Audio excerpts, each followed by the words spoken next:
Ok.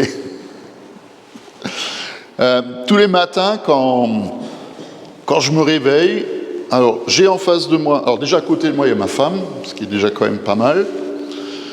Et puis en face de moi, quand je regarde par la fenêtre, j'ai la synagogue de Nijmegen avec...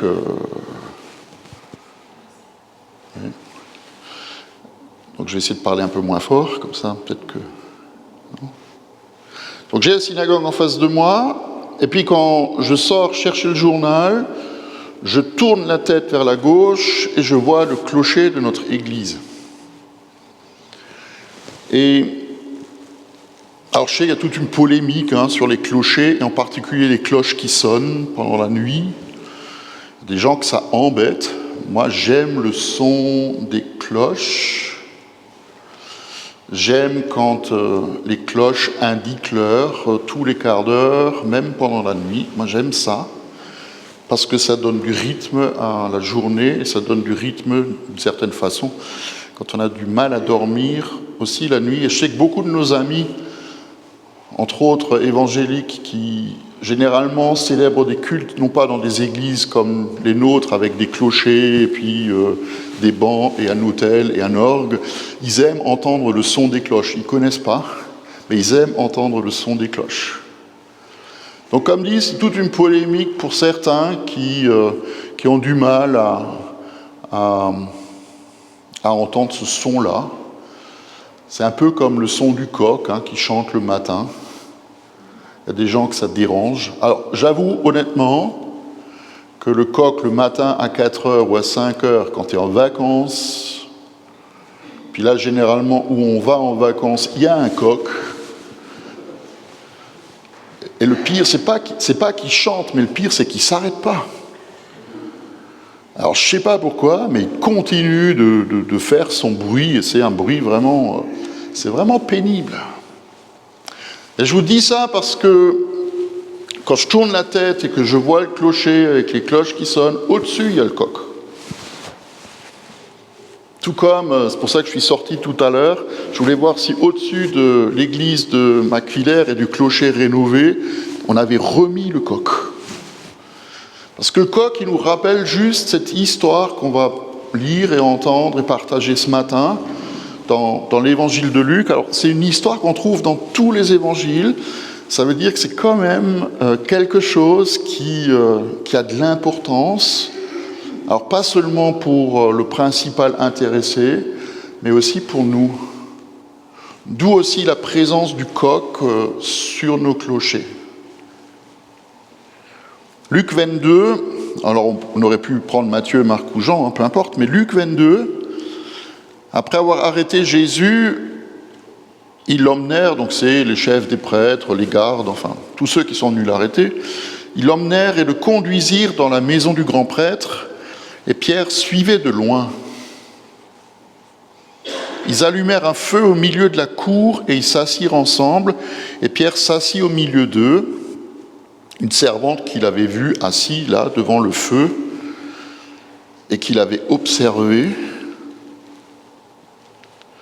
lui dit: cet homme, toi, tu fais aussi partie de ces gens-là.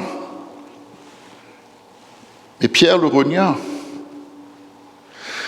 en disant: femme, je ne le connais pas. Peu après, un autre homme le vit et dit: toi aussi, tu fais partie de ces gens-là. Et Pierre dit à l'homme: je n'en fais pas partie. Et environ 1 heure plus tard, un autre insistait en disant certainement: cet homme était aussi avec lui, car il est galiléen. Et Pierre répondit: je ne sais pas de quoi tu parles. Alors chez Matthieu, c'est pire. Chez Matthieu, la deuxième fois où Pierre dit qu'il ne connaît pas Jésus, il jure qu'il ne le connaît pas. Et la troisième fois qu'il le fait, il se lance des malédictions sur sa propre vie, en jurant au nom de Dieu: je ne connais pas Jésus.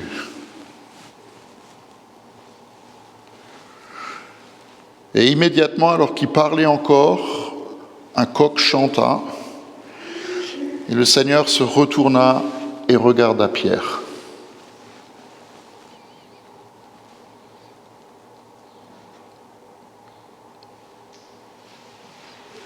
Et Pierre se souvint alors à ce moment-là de ce que Jésus lui avait dit avant que le coq chante aujourd'hui. Tu me renieras 3 fois. Et Pierre sortit et pleura amèrement.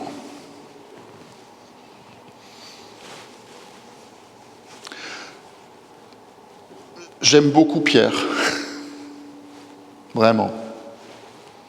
J'aime beaucoup Pierre parce qu'il a vécu dans sa vie de foi deux étapes importantes qui pour nous aussi sont faciles à comprendre. Il y a eu un avant et il y a eu un après. Dans le Pierre de avant, il pratique quelque chose que nous connaissons ou que nous avons pratiqué aussi, c'est le tango chrétien. Vous connaissez le tango chrétien ? Alors je ne suis pas un fan de danse. Mon père était un bon danseur, moi je ne sais pas danser, il ne m'a jamais appris. Je ne suis pas un fan de danse, mais je ne suis vraiment pas un fan de danse classique comme la valse ou le cha-cha-cha. Mais le tango chrétien, ou pas, c'est 1 pas en avant et 2 pas en arrière. Ou alors parfois c'est 2 pas en avant et c'est 1 pas en arrière. Et c'est ce que fait Pierre dans beaucoup d'épisodes qu'on retrouve dans l'Évangile quand il est avec Jésus. À certains moments, il est tout feu et flamme pour le Christ, et quelques instants ou quelques heures après, il est dans les cordes comme un boxeur qui vient de se prendre un direct du droit. Quand Jésus marche sur l'eau, Pierre, alors que les autres essaient de le retenir, Pierre, il sort du bateau en disant « Si c'est toi, Seigneur, je veux marcher aussi ». Il sort du bateau et il marche sur l'eau, puis il regarde les vagues et il voit le vent qui souffle, la tempête qui fait rage, et puis il commence à s'enfoncer. Il fait 1 pas en avant et puis 2 pas en arrière, ou plutôt 2 pas en bas. Il faut que Jésus le rattrape. Quand Jésus pose la question à tous les disciples, qu'est-ce que les gens racontent à mon sujet ? Alors il y a plein de réponses qu'il donne. Pierre, il dit, mais moi je sais qui tu es, je sais que tu es le Christ, le Fils du Dieu vivant. Et quand Jésus annonce qu'il va mourir et ressusciter, Pierre va le reprendre et Jésus doit lui remettre les idées en place. 2 pas en avant, 1 pas en arrière. Quand Jésus fête la dernière Pâque avec ses amis et qu'il leur annonce que tous vont l'abandonner sans aucune exception et qu'il restera seul, Pierre va se lever et lui dire « Même si tu dois aller en prison ou même si tu dois mourir, je mourrai avec toi ».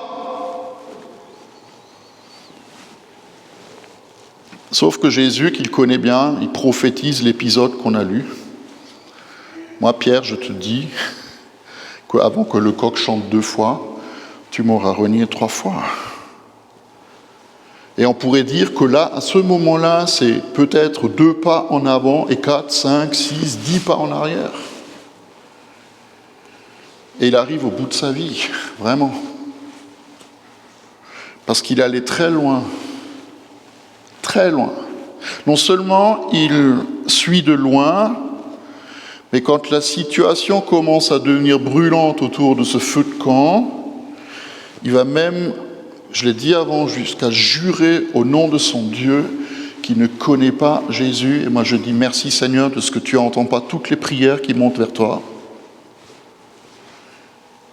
Et que Dieu est un Dieu de grâce et qui ne répond pas à toutes les malédictions qu'on se jette parfois sur soi-même. Mais pourquoi est-ce qu'il est arrivé à ce point-là ? Pourquoi est-ce que nous aussi, nous sommes capables parfois d'être à certains moments dans nos vies brûlants pour Dieu et le lendemain incapables de rendre compte de l'espérance qui est en nous ? Alors je pourrais faire un long message et donner plein d'explications, évidemment sur les raisons. Je crois qu'il y en a 2 principales. La première, c'est que nous nous appuyons trop sur nous-mêmes, nos propres forces, notre propre volonté, qui peuvent se transformer en orgueil et en prétention.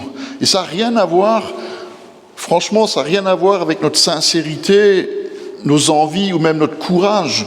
Parce que Pierre, il était convaincu de ce qu'il disait. Il était convaincu de la chose. Et quand on vient arrêter Jésus, il va dégainer son épée. Il va aller à l'assaut de la cohorte qui vient arrêter son maître. Mais c'était lui. C'était juste lui, dans un élan de ferveur et de zèle. Et Jésus, il a dû rattraper le coup quand il arrache ou il coupe l'oreille du serviteur pour déjà sauver sa vie à lui en tout premier, et surtout pour que rien ne vienne empêcher le plan de Dieu de se réaliser. Jésus ne devait pas mourir dans une bagarre générale, mais donner sa vie sur une croix au vu et au su de tous. Et à un moment donné, pour Pierre comme pour nous, il faut que nous arrêtions de vouloir nous appuyer sur nous-mêmes, sur notre propre sagesse, notre propre force, notre ferveur orgueilleuse et mal placée, pour laisser la place à la sagesse et à la puissance de l'Esprit Saint et notre dépendance de Jésus. C'est la première raison. La deuxième raison, elle est la conséquence de la première. Et c'est le texte que nous avons lu hier, pour ceux qui ont lu les textes de samedi, dans notre plan de lecture, qui nous la donne. Ce texte, d'ailleurs, il est juste après la confession de Pierre. Et que Jésus le reprend et dit « Arrière de moi, Satan, tes pensées ne sont pas celles de Dieu, c'est des pensées humaines. Des pensées humaines. Enlève ça. » Et c'est Jésus qui dit « Si quelqu'un veut être mon disciple, qu'il renonce à lui-même. » Qui se charge de sa croix et qui me suive. En effet, celui qui voudra sauver sa vie la perdra. Et celui qui la perdra à cause de moi la retrouvera. Que servira-t-il à un homme de sauver le monde entier s'il perd son âme? Et que pourra donner un homme en échange de son âme? Il faut qu'on renonce à nous-mêmes à un moment donné. À un moment donné, il faut que nous acceptions de baisser les bras et de rendre les armes. Et Pierre, il en fait l'amère expérience. Alors je ne sais pas si nous sommes tous obligés d'arriver à ce point de désespoir que Pierre connaît quand le coq chante et que Jésus le regarde quand il sort de la maison. Mais il y a un moment dans notre vie, il faut que nous arrêtions de danser.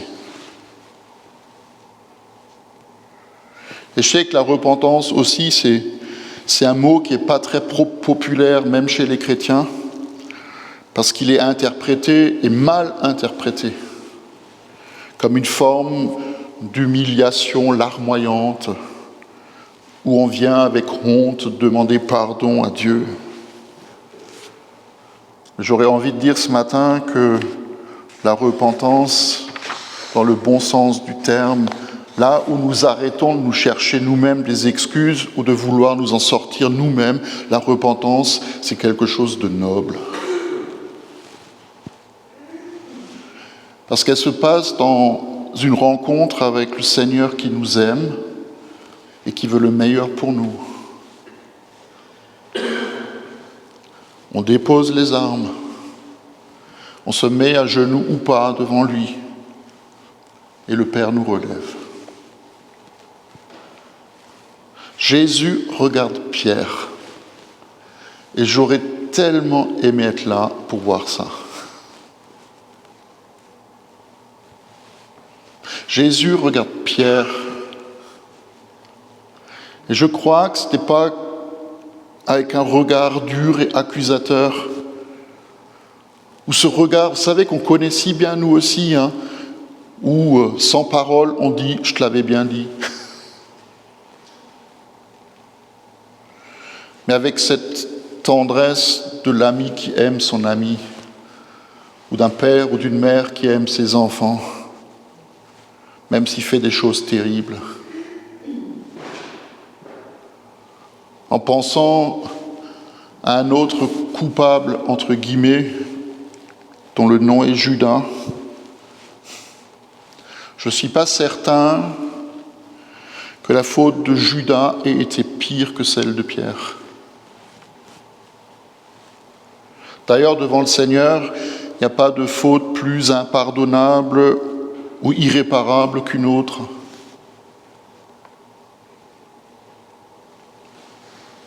Que l'autre, vous savez, celle où le Seigneur pourrait fermer les yeux et laisser courir. Moi, je crois que c'est le regard de Jésus qui a empêché Pierre de commettre l'irréparable, d'aller se suicider. Et de la même façon, je suis certain que Jésus n'a pas voulu que Judas aille se pendre, mais que ce sont les hommes, quand on relit l'histoire, ce sont les religieux qui lui ont claqué la porte au nez quand il est venu ramener l'argent au temple. Quand ils lui ont dit « c'est plus notre affaire, ça te regarde toi ».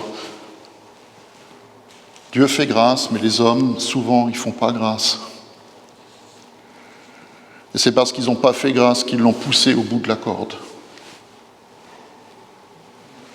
Il y a eu dans la vie de Pierre un avant, et le moment pour lui le plus crucial, c'est ce moment-là où il sort pour pleurer, et il y a un après.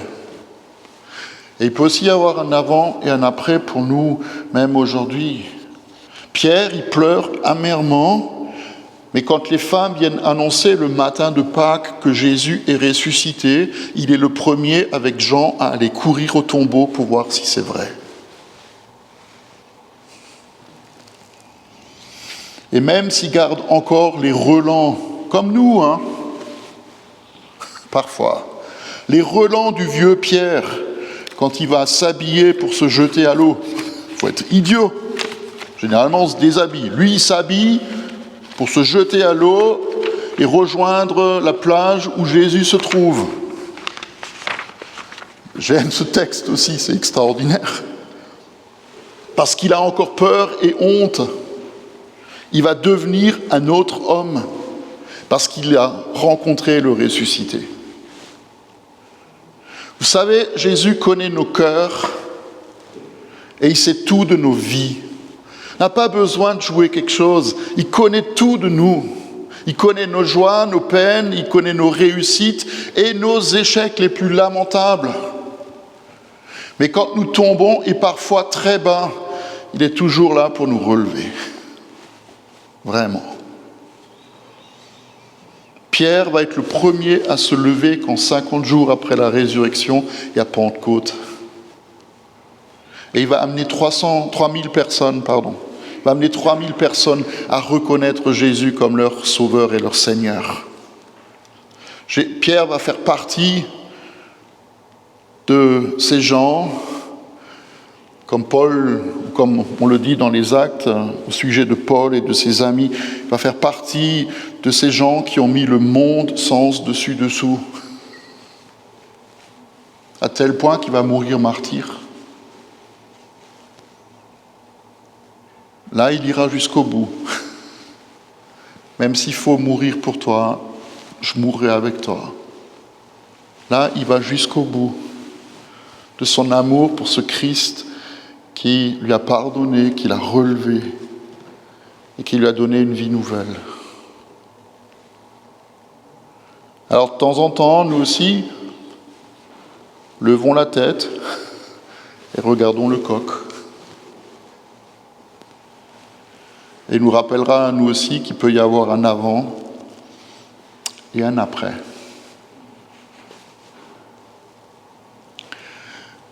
Amen. Voulons, Seigneur, te dire juste merci parce que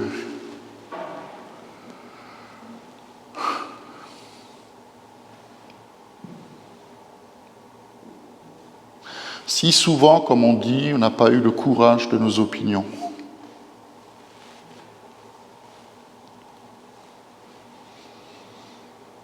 Que si souvent nous avons promis des choses et puis on n'a pas tenu parole. Parfois, même à toi, on a formulé des vœux et des promesses. qu'il y ait un caillou, un événement, une catastrophe qui est venu se mettre au travers de notre chemin et on a oublié. T'as mis de côté. Et j'espère pour nous qu'on n'est jamais allé aussi loin que ce que Pierre a fait. Mais Père, tu connais nos vies. Et on veut bénir ton nom ce matin parce que tu es toujours un Dieu de grâce. Même si tu es 3 fois saint et qu'on ne se moque pas de toi, tu es d'abord un Dieu de grâce. Et là où le péché abonde, ta grâce, elle surabonde. Et il n'y a pas de faute trop grande, trop dure, trop importante qui ne pourrait être pardonnée par toi. Alors donne-nous le courage ce matin de déposer les armes devant toi, de te remettre nos vies. Et viens-toi toucher nos cœurs. Viens-toi toucher nos cœurs pour que nous ne soyons plus les mêmes, comme Pierre n'a plus été le même. Tu es devenu un homme courageux et zélé, qui allait jusqu'au bout de son chemin avec toi. Tu veux faire la même chose avec nous. Nous bénissons ton nom, nous te disons merci, merci, merci, merci Seigneur, pour tant d'amour à notre égard. Et merci Jésus, ce matin, dans ce lieu, de nous regarder dans les yeux et de nous montrer combien tu nous aimes. Amen.